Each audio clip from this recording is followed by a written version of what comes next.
Sims, and I just want to share with you just briefly my experiences with Godfrey's feed.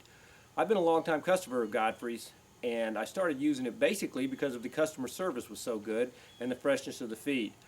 I used it on most of my horses. We train quarter horses mostly. We have a small cattle operation as well, but my quarter horses are mainly used for roping and rodeo. Last summer I purchased a 17-year-old gelding for my son to compete in tie-down with.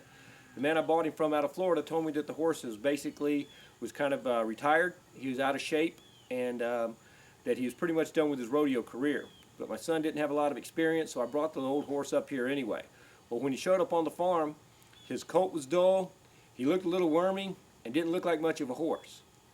I talked to my vet about him a little bit, and he recommended highly that I move from the 14% that I was on to go ahead and try the Performance 10.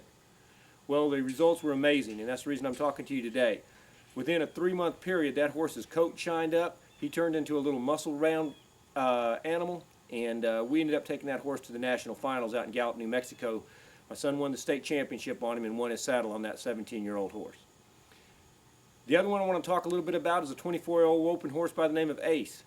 Ace wasn't carrying his weight real well, and then after I had the experience with Hammer and my little tie-down horse, I changed to that 10% performance grade feed, and the same results. That 24-year-old horse started muscling up, picked up his speed, picked up his energy, and right back to the state finals we went. So with that said, I would like to kind of introduce you to those horses.